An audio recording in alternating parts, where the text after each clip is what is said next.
Da dine dine.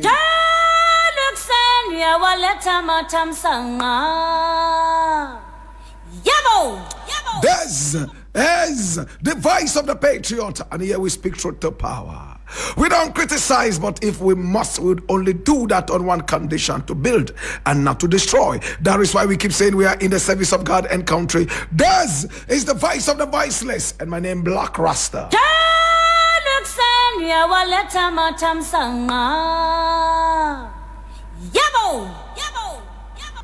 Without much ado, my brother, my sister, today we have a number of issues we want to look at, and I need you to come along.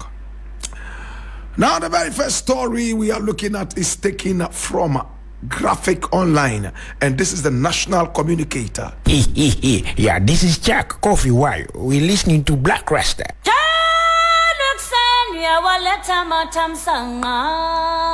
Oh, yes. Now I read. It says tragedy at Bukom Boxing Arena. Nigerian boxer collapses in ring, declared dead in hospital. And I read. Now the Bukom Boxing Arena in Accra became the scene of a devastating tragedy on Saturday night, March 29, 2025, when Nigerian boxer Gabriel Oluwasegun Olarewaju collapsed mid-fight against Ghana's Jonathan Mbanugu. Now, the 40-year-old, known in the boxing fraternity as Success, was rushed by ambulance to the Kolebu Teaching Hospital, where doctors fought desperately to revive him. Now, despite their best efforts, he was pronounced dead, leaving the boxing community in shock and mourning. Now, the ill-fated clash was initially scheduled for Friday night on the undercard of the ACE Power Promotions Street to Champions event in Bukom Park. Event at the Bukom Park, I beg your pardon. Now, both Olarewaju and Mbanugu gained weight on Thursday, but last-minute contractual disputes led to the cancellation of their fight, frustrating both camps. Disheartened, Olarewaju planned his departure, purchasing a bus ticket to Nigeria alongside fellow Nigerian boxer Tohib Kolajo, who had suffered a defeat to Ghana's Emmanuel Kwate the previous evening. However, in a dramatic turn of events, Olarewaju had a change of heart on Saturday morning, reaching out to the promoters to confirm his willingness to fight. Swift arrangements were made, and the bout was added to the undercard of Fight 3 9th, 15 of the 2024-2025 Ghana Professional League, hosted by Emax Promotions. As the opening rounds unfolded, neither fighter appeared in distress. Both men cautiously tested each other, exchanging measured blows without taking excessive risk. By the third round, Mbanugu began pressing forward, forcing Olarewaju to backpedal. The Nigerian countered effectively, even attempting an uppercut that Mbanugu skillfully blocked. Then in an instant, the lively contest descended into horror. Without warning, Olarewaju began retreating as if in a trance before collapsing against the ropes. His body slumped unnaturally, his limbs motionless, leaving ringside spectators and TV viewers across the country in stunned silence.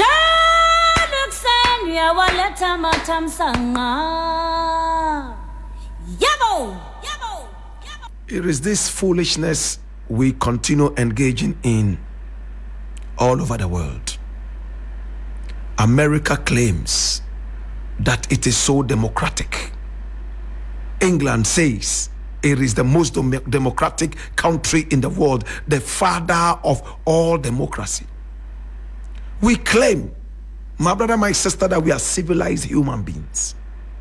Yet each time we pay to go and sit down and encourage sadism.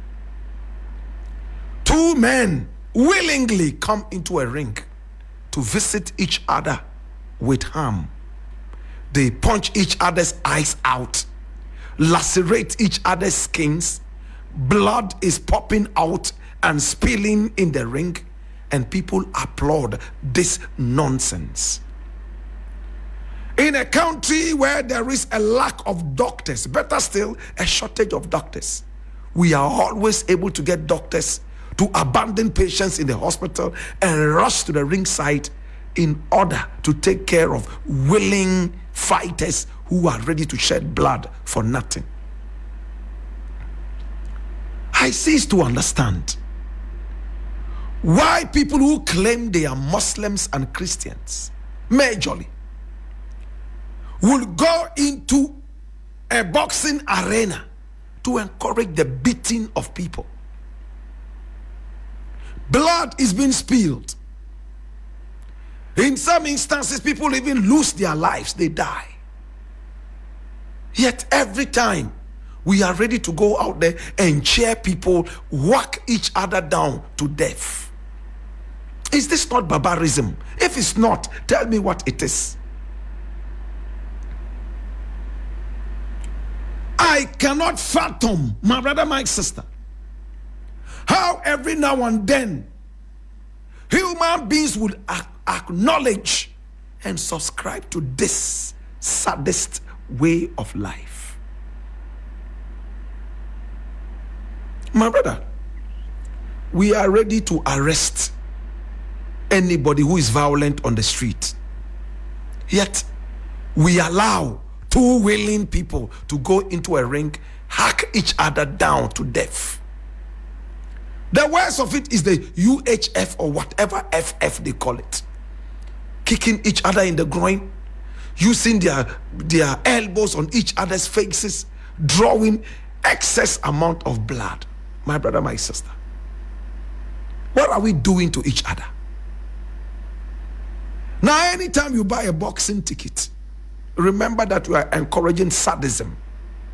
Anytime you buy a boxing ticket, remember that you are actually supporting violence. The other day, I had a reasoning with a Jamaican elder brethren of mine, and he didn't see anything wrong with boxing, a Rasta man.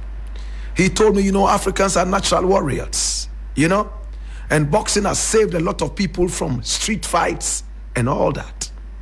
Instead of going out on the street and fighting, willing warriors decide to meet in the ring and show each other how strong they are. If you are strong, we have so many uncultivated pieces of land. People are hungry. Can you vent your spleen on the land, cultivate it, and produce yam, cocoa yam, cassava, rice, maize, millet? That is how we will say that you are fulfilled if you are that strong. We are natural warriors. Africans love to fight and beat each other. So boxing is actually a blessing. Instead of fighting on the street, it has saved a lot of street fights, and we can now go into the ring, beat and kill each other like the savages that we have always been. What is the sense in this? My brother, my sister, I know some boxers are going to be angry with me. And I also know that some boxing fans are going to be angry with me. But remember, I used to be in your shoes too. A long time ago, I was a big boxing fan. I loved boxing. I knew almost everything about boxing. Long before Mike Tyson even got into the ring, I knew a lot about boxing. My brother, my sister, my favorite boxers, my brother, my sister, will still remain Muhammad Ali, Mike Tyson, and when we go to the middle weight, Chris Eubank, I remember Michael Watson and all those fighters, Sugar Ray Robinson, and much more. My brother, my sister, Sugar Ray Leonard was also there. I can mention 1,000 boxers at the least provocation. But my brother, when we grow, common sense must also grow. What is the importance of hacking each other down in a boxing ring to show each other that we are strong? Terrorists are attacking us night and day. Can we channel our strength into fighting these terrorists? My brother, my sister, our nation is gradually drowning in the abyss of poverty. If we are that strong, can we salvage this ship that is sinking so deep? And as for the doctors who come to the ringside to encourage this foolishness, I sympathize with you. The doctor is supposed to be promoting good health, but the same doctor is at the ringside watching people visit each other with harm, fighting their own health. What kind of a doctor are you? They call them ringside doctors. You are all hypocrites and parasites. You all do not understand what your work is all about. What kind of a game is this that is so violent? That people earn money by the amount of violence they are able to visit each other with. And they say that it is a sport. What kind of a sport is this whose only aim is to inflict pain? I will keep talking about this nonsensical sport in quotes. We continue to be savages the more we are engaged in this nonsensical sport. No wonder when you go to America, 99% of all the boxers are black. White people push their energy into building aeroplanes, building space crafts, shuttles that will take them to the moon, whilst we are busy in the gym flexing our muscles to visit each other with pain in the ring and violence. How many white boxers do we have in the world? Count them. You can count them on your fingertips. It's controlled by black people who are overly so strong, and they don't have anything to do with their strength except to get into the boxing ring and kill each other, like what happened to Olarishegun. I don't know whether to say may his body rest in peace, or I should say may his body rest in pieces. This was a willing man who decided to show he was strong, not on the farm, not in saving others from harm, but inflicting harm on each other. What a shame. To all fans of boxing, please think twice. To all boxers, think twice. It is not a sport. It's a barbaric display of foolishness. Think about it.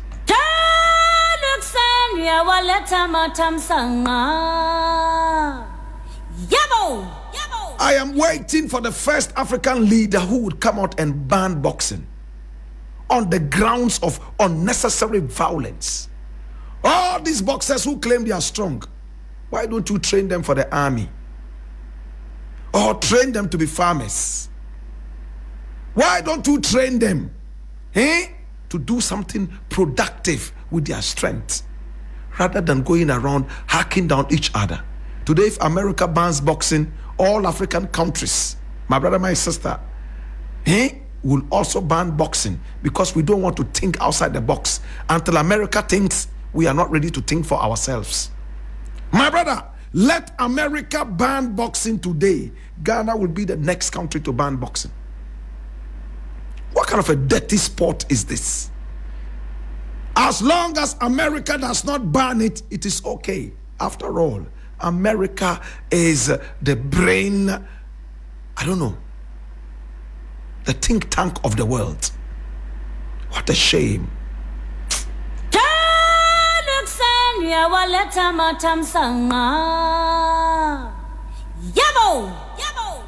Now the next story I would like to look at is very dicey, but of course I will look at it. It is coming from Ghana Web, and it says, video of ex Ghana Health Service boss slamming medical trips abroad surfaces amid vice president's plans. And I read, now following the announcement of the vice president, Professor Nana Jane Opoku Agyeman is set to be flown abroad for medical treatment. A viral video of former Director General of the Ghana Health Service, Professor Agyeman Bidu Akosa, has surfaced online. In a video, he strongly opposes political appointees seeking medical care abroad. Over the years, it has become common for politicians, including the president and senior government appointees, to seek medical appointments and treatment overseas, usually in Europe, whenever they are unwell.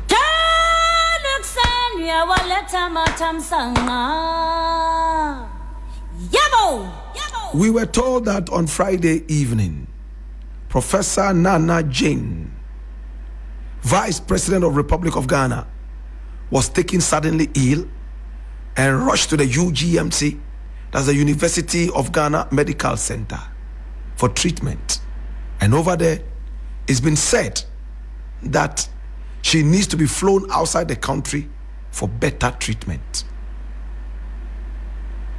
Listen, for better treatment. My brother, this directive, is it coming from the doctors at the UGMC? Did the doctors say they are unable to handle the situation? It's beyond them, and therefore this person would have to be flown outside the country for medical attention? Or is it by the whims and caprices of the office of the vice president to be flown out of the country for medical treatment because the white man is always right and the black man is always wrong?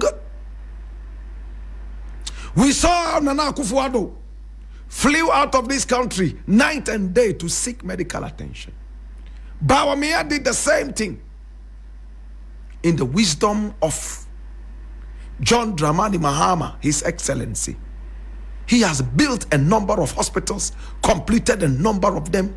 Today, you can adequately call him the king of hospitals. The Ridge Hospital he built. My brother, the UGMC he built. And many more. My brother, my sister, I was driving the other day around the Ridge area there in some obscured corner.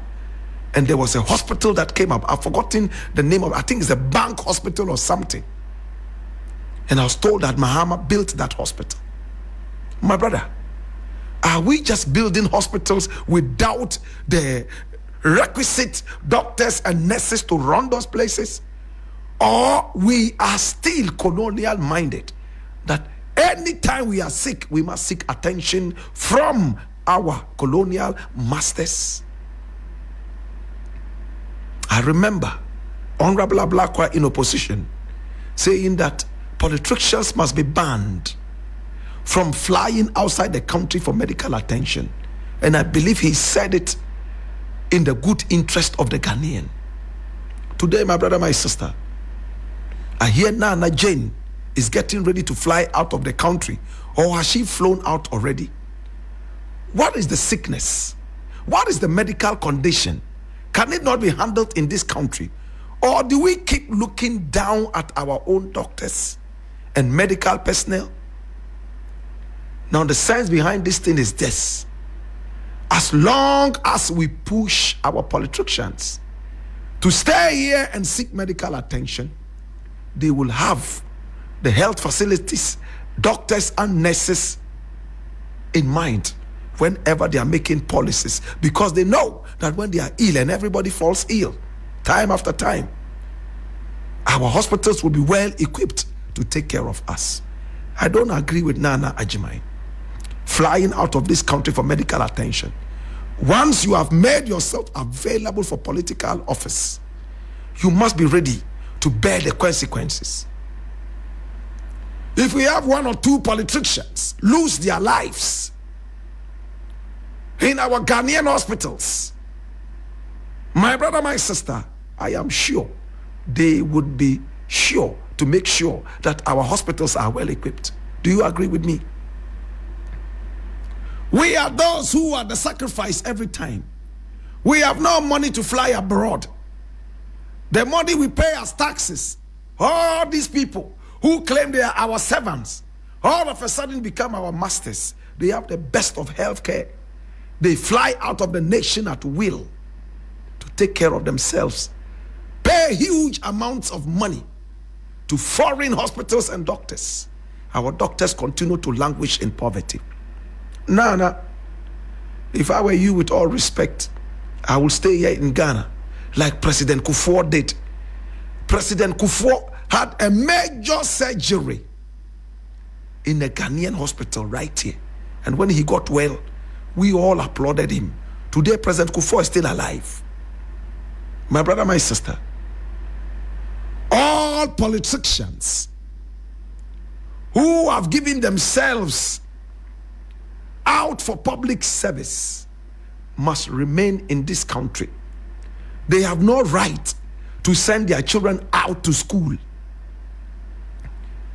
Their children must stay in this country, school in this country, stay in this country, go to hospitals in this country, so that at least it will prick them to think about our school and our education and think about our health and our hospitals. Am I making sense? I wish Professor Nana Jane Ajimai a speedy recovery in a Ghanaian hospital and not in a foreign hospital. My brother, my sister, I wanted to go deep into a prophecy I heard Bernard L. Bernard utter, and it all was about the health of the Vice President, Professor Nana Jane Ajimai. And this was before the elections. I pray that God has mercy on the Vice President so that she will return to good service and good health.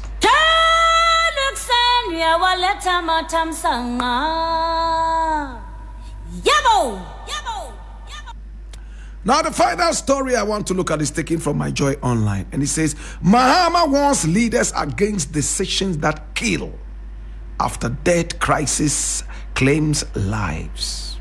President John Dramani Mahama has issued a stark warning to leaders, urging them to carefully consider the real-life consequences of their decisions, particularly those affecting the financial security of citizens. Speaking at a tribute to the late Nana Dr.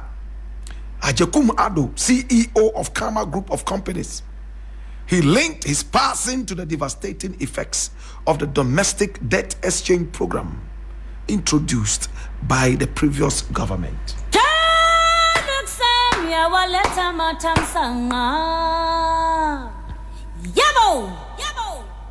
A renowned CEO passed. In other words, he died.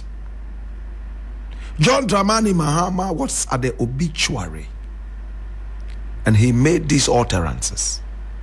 He claimed that the death of this man here, the CEO of Karma, a company that almost every Ghanaian knows, Nana Dr. Ajekum Ado, he claims that his death is consequential to the DDEP, the domestic debt exchange program, where people were given unprofessional haircuts and told that their bona fide money would only be accessible to them several tens of years ahead. A lot of them are 90, 80. What is the guarantee that they will live another 10 years? This devastating decision has locked a lot of these people down. Some have visited early graves, and the rest are still languishing in protracted terminal illnesses. God would judge these people with an iron hand, flaming with fire. My brother, you look at your senior citizenry. You have no mercy on them. You are using their money to save your economy because you are not brainy enough to think outside the box. For you, salvaging the economy is all about taxes and unprofessional haircuts meted out to senior citizens. Oh, what a shame. My brother, my sister, it is so sad that these things happen to us. Today we are looking for the head of the finance minister, and he's hiding somewhere, claiming that he's around, writing several letters through his lawyers to threaten us. I am shocked. But my brother, my sister, this thing is clear. Politicians take decisions that are politically correct, I beg your pardon. Politically correct, I beg your pardon. They take decisions that are politically correct, but very inhumane. They don't care, killing millions in order to be politically correct. They don't care about the citizenry. President Mahama has made it clear that leaders must look at the human side of politics. They must put human beings first and not political colors. It's a shame. I applaud the president, and there's no reason the president's tenure of office will not succeed, because the president seems to be doing everything correct. Most of the decisions are nothing but human based and correct, unlike the erstwhile Nana Addo Bawumia government that was so much, in fact, neck deep in political correctness. I leave it here.